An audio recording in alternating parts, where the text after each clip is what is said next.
In Vietnam, you had the triple canopy. You had the fog of war, which meant the things that happened on the battlefield oftentimes were unseen or could be dismissed or could be modified to meet the needs of the higher echelons. Triple canopy is gone in Afghanistan.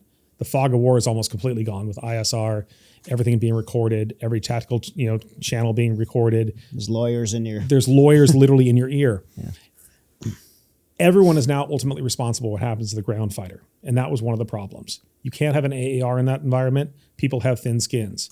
You have too many people who are actually now touching the tactical level where mistakes are made and they realize their careers are on the line.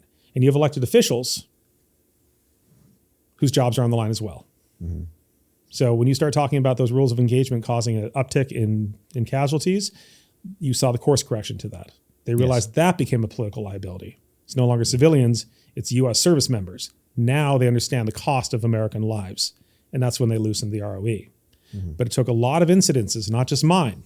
A lot of American lives. To prove it. Yeah. Was there any impact on your outspokenness in these things? Yeah. I mean, like effective, like productive impact.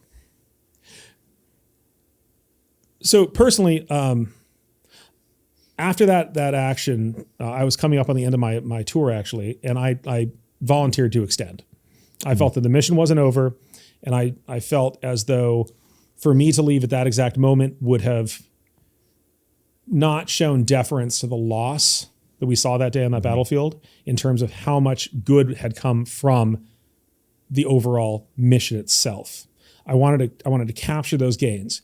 I had the 10th Mountain Division was still there. They were a fantastic unit. I still wanted to work with them. And my Afghans, though dispirited by the fact that they had a huge mass casualty event, did feel emboldened in their mission, and they wanted to fight back. So I felt that there was room for me to stay longer and help capture that and hopefully cement it. Because I was going to be the last person who was going to do my mission specifically in that capacity. There was no backfill for me. That's what I was going to ask, like not backfill for your other guys. You lost people. Did you get your guys replaced? I had one other guy.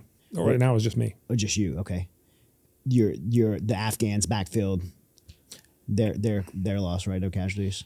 Yeah. And so, I mean, you brought up 60,000, war dead. I mean, they were pretty quick to backfill their casualties and produce more, fighting fighters. So when you look at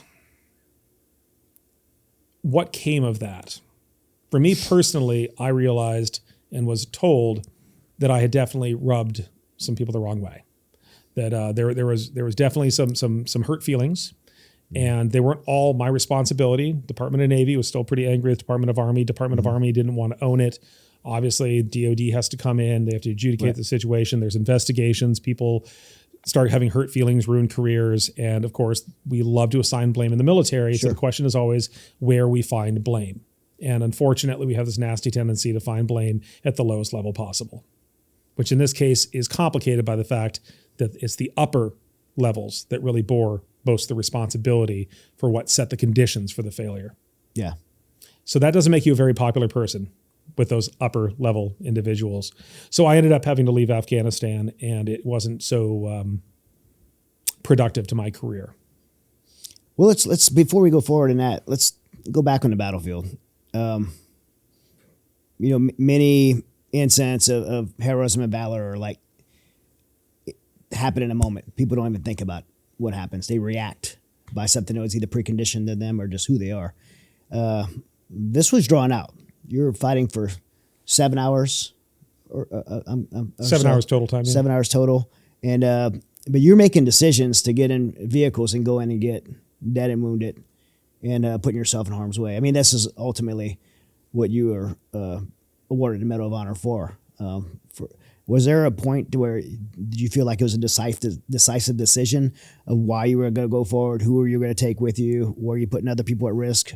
Was it worth going forward for your own safety? What was going through your mind in those moments? The Medal of Honor is such an interesting award because people can't differentiate the Medal of Honor from like an Olympic award, which is an achievement award, whereas the Medal of Honor really isn't an achievement. It's not something you achieve. It's something you're awarded as a result of intrepidity in the face of an adversary, et cetera, et cetera, et cetera. And it is the nation's highest award, and it is exponentially higher than the next Valor award. But it speaks to valor. And military valor is something that's so unique because, as I always remind somebody, had I been one step to the left, I'd be dead. And maybe it wouldn't have been me talking about the Medal of Honor at all. It just is the nature of warfare, where bullets fill a certain volume, and sometimes your body is where that bullet hits. And that's just the nature of warfare. It's unfair, it's unkind, it's statistical, it's violent. So the Medal of Honor really represents what is fundamental to our fighting spirit, our ethos. And the way I view it is every single service member who raises their right hand and says that they're willing to serve the country immediately has that same fighting spirit and that same ethos. They're trained. It's ingrained in them, basic training and the service academies and everything else, all the feeder programs. And then you get this fighting spirit. You start working with your team. You start understanding what that team is. And these are young kids coming into the military who don't understand these higher philosophical concepts of valor and all of this. And yet we put them on a battlefield and I see them perform at that level. It's intuitive to them as an American fighting soldier, Marine, airman. This is what they do. Now they take their training, they take their equipment, they take their team, and they take that ethos and they drive forward in the face of the enemy. They're just simply doing their job. And so I will say I was just simply doing my job. And in the process of doing my job, due to statistics, I didn't get cut down. And due to training, luck, whatnot, I was allowed to go further and further and further in the battlefield to affect a certain outcome that would have been worse had I not been able to do that. But had it not been me, it might have been somebody else. Mm-hmm. And that's the nature of war. That's the nature of the fighting spirit. But that's also what the Medal of Honor is. It recognizes what we're willing to do, but don't always have the opportunity to get there. So I fought alongside Afghans who did valorous things, who were never recognized. I fought besides American Marines and soldiers who did extraordinarily valorous things and were recognized. Maybe not even enough. Would they have done the exact same thing I did? Yeah. Did they do the exact same thing I did? Yes. Did I end up with an award? Yes. Did one other person end up with an award? Yes. But it really recognizes that entire team collaborative effort. We simply were part of a larger entity that all believed in the same thing, but just due to process, I found myself just a little further forward. Now, back to your question of, what do you do over 7 hours? What's going through your head? Well, immediately when first contact happens, everyone gets that pucker factor of, oh, wow, I'm getting shot at. This sucks. And, you realize your mortality pretty quickly when you hear a bullet go whipping by your ear and you're like, wow, one step to the left and I wouldn't be here. I need to get my head down.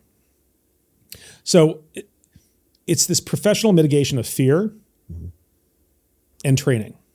Fear is what keeps you alive, but you can't let it control you. It guides you. It reminds you, get your head down. Don't do something stupid. Don't be the hero. You have to get, from here to there without dying in order to get from here to there. So fear helps you. It helps guide you.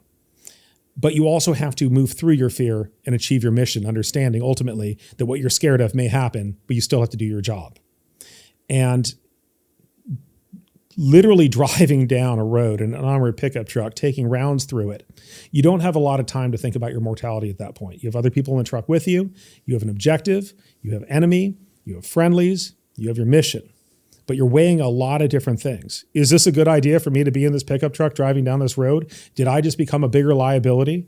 Am I the person who now is going to get rolled up by the Taliban and dragged off to Pakistan and used as a hostage for the next 5 years? Who knows? All these things are kind of simultaneously going through your mind, whether consciously or subconsciously. That's part of your training, especially as a leader. You have to think about a lot of other things aside from just, I'm getting shot at, I need to shoot back. You have to think about the objective picture. But ultimately, you're just getting shot at. So that click next to your ear, that's what you're focused on. And then the next step is what your job is. And the next step is how to mitigate that risk. Is the risk worth it? And of course, you have people with you. So what do they see in you? You're a leader. You have to be there for them to rally them in spirit so that they go forward.